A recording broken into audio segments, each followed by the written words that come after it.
In this episode, we dive deep into the art of building trust on a cold call. We challenge the conventional sales approach and discuss how to create genuine connections without pressure. You'll learn why traditional techniques like follow-ups and pushing for the next step might be killing your deals, and how shifting your mindset can lead to deeper conversations, higher conversion rates, and a one-call close.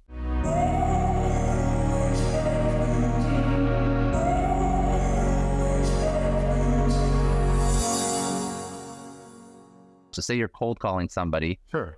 and you don't have the decision maker, Sure. you don't have their information, you don't even know who it is yet. You're just trying to get to that person.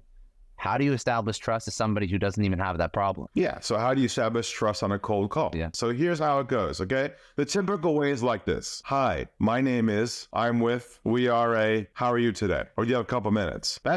When you say that to someone with a typical sales approach, it's over and hello. It's over right there because they associate you immediately with the stereotype. That's why it's so painful. Here's how we handle a call like that with our mindset and our language. It goes like this. So let's say the guy picks up the phone and says, his name's Scott. Hi, Scott. My name's Ari, and I'm hoping you can help me out for a moment. And you're going to ask, what can I, like now I'm triggered to say like, what? Of course, that's called a two-way dialogue and hello. That's how you create a connection, because they don't know who you are. You could be the president, you could be the tax op, you could be a client. Human nature, when you ask for help, is to say, how can I help you? As long as you deliver it with that tonality and that relaxed calmness. If you say, hi, I'm hoping you can help me out for a moment, you're dead. Cut the energy out. Remove the pressure. Remove momentum from your sales process. Is that the secret? That seems to be like a theme to come back to. Remove the momentum.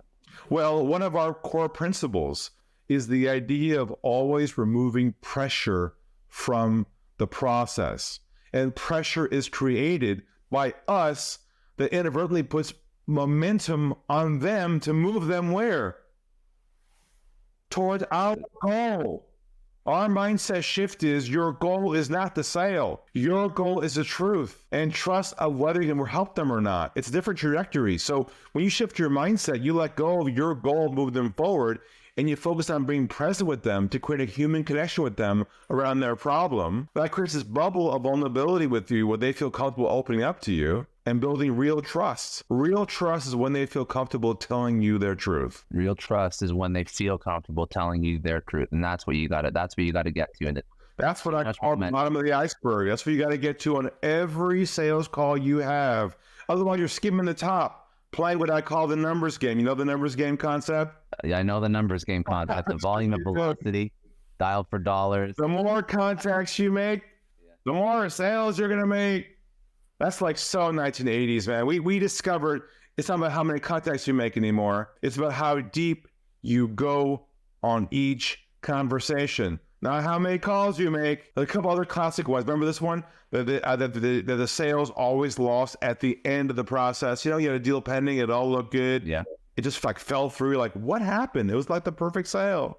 We discovered in this economy now, the sale is now lost anymore at the end of the process. It's now lost at the beginning of the process, at hello. And why is that though? Why is that? Because we think our job is to pull them from A to Z down our path as fast as possible because we think the sale is being made at the end. But what we don't realize is if you're not building trust with them in the beginning, the sale is lost right there. I'll give you an example. We're using our approach. Let's say you're having a first call with somebody over the phone, okay? Either inbound lead, whatever, referral.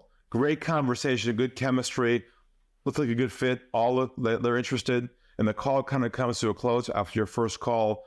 What do we normally say to someone at a call like that? We say in sales, we say things like, hey, how about we set up a call for another, like set up the next call, whatever. Exactly. Yeah. We've been conditioned over the years to move things forward. Yeah. But what happens if you attempt to move someone forward and they aren't ready yet in the beginning? What do you break with them right there early on? Well, they're gonna push back. They're gonna lie about jumping on the next call, saying like, yeah, sure, whatever, because they feel pressure to do that. And they'll either jump on it and then ghost you after that, or they'll just not show up to the next call. Correct. That's the cycle of pain begins right there, because they feel pressure from you that breaks the trust. So same scenario, but our mindset and our languaging, okay? Call's going well, good chemistry, could be a fit, call comes to a close, right? Saying, hey, how about we move forward? What we say instead is this. We say, where do you think we should go from here? Very, very, very clever. You just throw it back to them. You just always throw it back to them. You're letting them set their own pace. It's not about me. It's about them. And when you say to somebody, where do you think we should go from here? They're usually in a state of shock. They can't believe somebody in business would actually ask them what they want to do.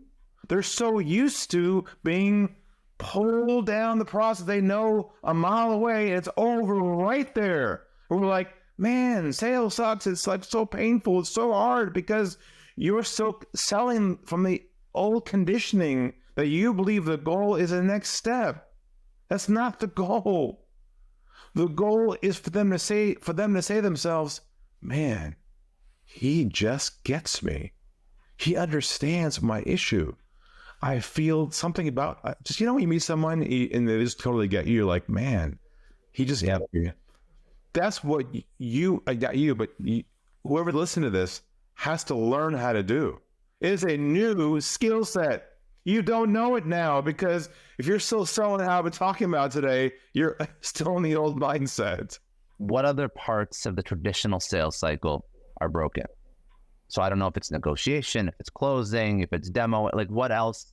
And also like, what else do you work on? Like, are you redefining like the whole process? Is that your thing? Is that like what you're working on right now? And that's what you help clients with, or is there certain thing you specialize in? Is everything broken? I fundamentally, yes, but I specialize in one specific area, and that is sales conversion only. Okay. How to convert the current leads that you have in one single conversation. No multiple steps, no follow-up, no next steps. It's called the one-call sales system. I'm writing a book on that right now, and I'm teaching this to my private clients, and they're loving it. I set the bar for my private clients at 100% conversion on every call if the person's qualified. Explain that though, because Sure. like if there's other steps, like you have to have PO. If there's a PO issued, Yeah, I don't mean like a signed contract. I mean a verbal, yeah, we're going to move forward. Okay. On the first All right. call, not 20 steps later. Yeah, because I'm just thinking like I'm traditional enterprise B2B sales. Like, yes, you have all your steps. You have all your steps mapped out. Every step is next step of the buyer's journey. Like that's very normal. So what is this one call close? This seems like it's insane for somebody coming from an enterprise space to think like I could ever close a deal in one call. So how do you get through all those steps psychologically? You've built the trust, and then how do you get them through to close? So that means you're hitting discovery, demo, negotiation, and closing, like all in. There's no demo. No, I'm just saying that you're. I'm going through all the steps that I use. I know.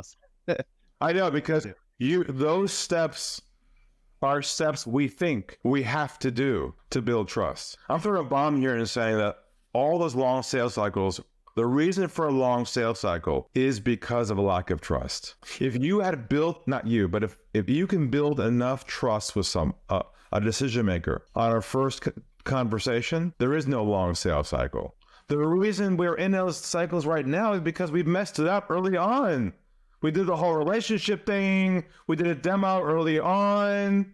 We weren't the doctor. We are the sales guy.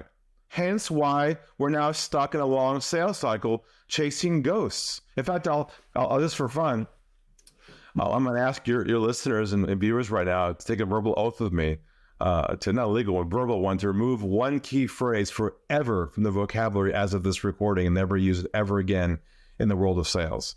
Now, this might hurt just a bit for those folks who've been in sales for a long time.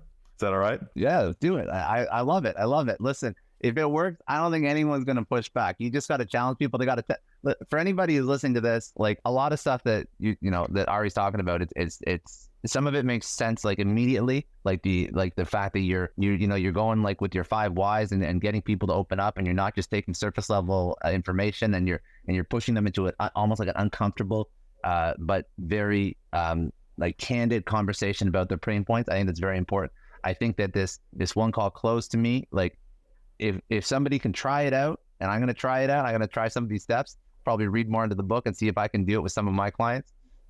It's an uncomfortable thing to think about, because obviously if you ever done large ticket deals, this is something that has never been discussed ever. It's not something that is normally ever taught in any sales book ever, the one call anything. I can see it for a smaller deal, that's pretty standard, but for larger, it doesn't make a lot of sense. So I got to try it out. But the point is, if you don't try it out, you never know.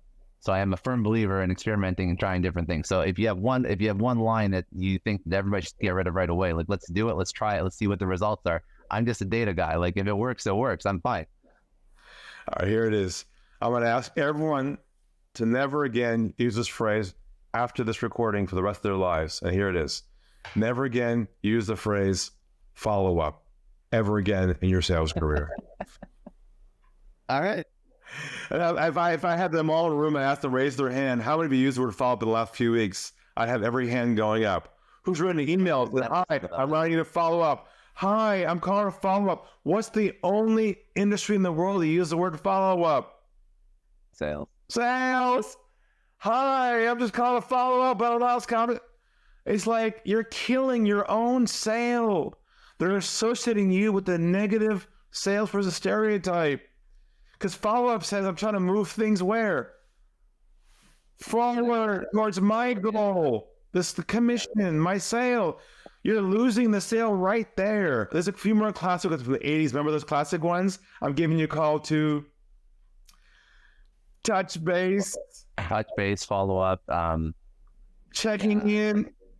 Like, what are next steps? Like, oh my God, it's so 80s, and we're so stuck in that old conditioning with that old languaging, which kills the trust. Here's what you say instead. This goes right from our materials. You say, I'm just giving you a call to see if you have any feedback from our previous conversation, any feedback from our last meeting, any feedback from a proposal. See, feedback's not going forward, it's going where? Backwards, away from the sale. When you move forward, you create momentum. When you create momentum, you put pressure on them. When you put pressure on them, you're chasing a ghost, playing the numbers game.